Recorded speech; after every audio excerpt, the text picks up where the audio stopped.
betapa benernya kata-kata ini. Harta terbaik seorang muslim di akhir zaman adalah beternak kambing dan domba.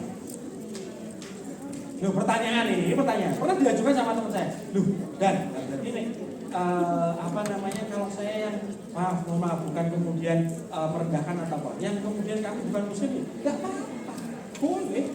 Kenapa? Karena kan Islam itu agama yang diciptakan untuk menjadi rahmatan lil alamin, yang memberikan manfaat bagi banyak orang. Nah, boleh memelihara, tetap sama berkahnya. Oh, yang dipelihara sama kambing dan domba, kecuali kambingnya terus jadi beda, kakinya 3, kakinya 5, kakinya sama-sama 4-nya. Karena saya juga di Jogja, di wilayah saya Indonesia itu punya banyak teman juga yang kemudian yang melihara itu ya kita kadang berbeda, tapi nggak apa-apa. Kan niatnya sama, melihara kambing dan domba. Dan itu luar biasa. Dan kemudian domba kambing itu dipelihara semakin besar, semakin murah atau semakin mahal? Semakin mahal. Sehingga semakin kesini itu harganya semakin mahal, nggak semakin murah loh ini. Makanya, wah bener lagi. Wah hartaku, jadi kalau hari ini saya punya duit 1 juta di kandang, maka sebulan lagi itu sudah pasti nambah. Sebulan lagi nambah lagi. Jadi kambingnya beranak, dia tambah tumbuh, susunya tambah banyak dan lain sebagainya. Sehingga gampang, terus paling gampang nyimpen wedhus. Nah kenapa aku gampang nyimpen wedhus? Kalau jenengan nyimpen duit di bank, ada inflasi, nilai rupiahnya turun atau naik? Kalau nyimpen wedhus, nilai wedhusnya turun atau naik? Pun selesai jawabannya, nggak usah tak jelaskan lebih detail. Paham dengan kan begitu, kita semua sudah paham itu. Makanya kalau kemudian kita mau berinvestasi, kambing itu. Jadi kalau saya ditanya Mas ini duit gak duit. Saya itu belum tentu punya uang berapa juta di kantong saya atau di tas saya. Tapi kalau ditanya punya kambing atau domba, punya. Pengen beli apa gampang, karena geret kambing atau domba berapa jual. Serius. Misal contoh, 3 bulan yang lalu saya beli tanah, harganya sekian juta. Wis tinggal geret kambing 10 ekor jadi tanah.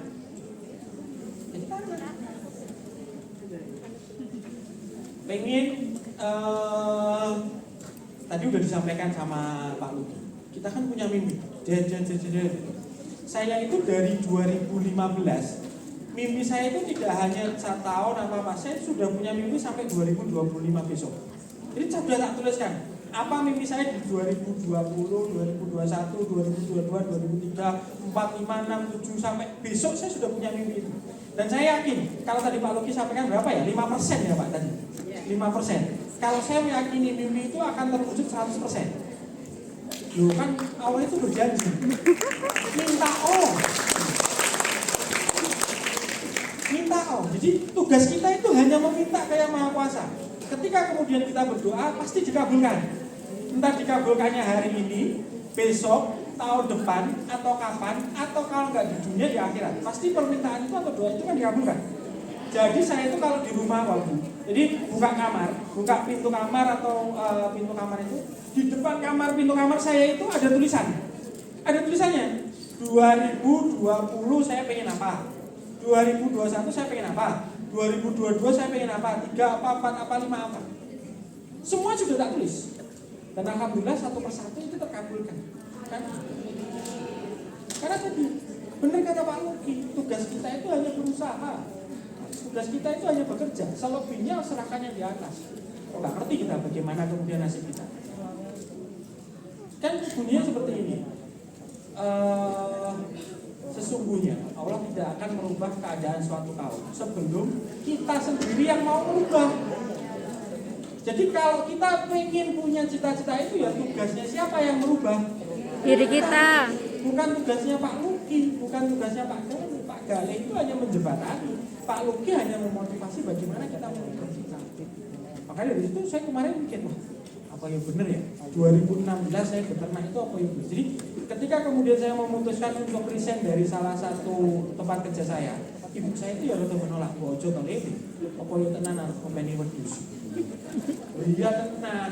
Tidak ada satu orang tua pun yang yakin anaknya mau jadi petani. Siapa angkat tangan? Yang mengizinkan anaknya jadi petani angkat tangan. petani sukses.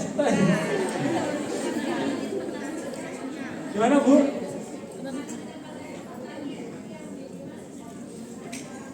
Tapi benar-benar ibu sudah punya keyakinan anaknya besok jadi petani. Kalau bisa pasti jangan. Kebanyakan orang tua pasti akan berpikir bojo tani tole, karena apa?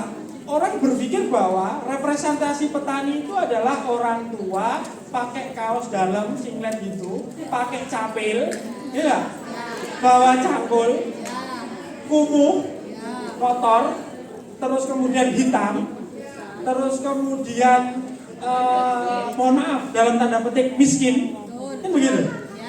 Begitu nggak representasi petani? Nah, itu zaman dulu itu. Itu zaman dulu. Sekarang lihat petani di depan jenengan. Loh iya, sekarang lihat petani di depan jenengan. Dalam?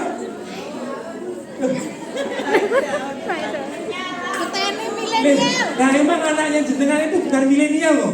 Gen Alpha malahan loh. Gen Z, Gen Alpha. Melebihi kami teman-teman milenial. Saya tanya nih pertanyaannya, bisnis apa yang bisa mengalahkan bisnis pertanian? Kebutuhannya? Ya pertanian itu mengalahkan dulu satu-satuan. Boleh. Nah, coba kalau kita nggak makan gimana? Nah, kebutuhan makan itu sampai kapan? Sampai mati, sampai akhir zaman, sampai kiamat. Ada kok bisnis lain yang kemudian bisa menjamin kebutuhan kita sampai kiamat. Nah, silakan cari apa bisnisnya. Enggak ada. Makanan itu kan dari pertanian, Bu. Turunan produk pertanian. Jadi hari ini kami teman-teman milenial, Gen Alpha, Gen Z dan lain sebagainya itu kalian pengen jadi apa? Saya pengen jadi petani. Bahkan hari ini saya lagi merubah KTP saya itu jadi peternak atau petani. Saking bangganya saya jadi petani. Saking banget. Nah kenapa? Nah pertanian itu ternyata keren.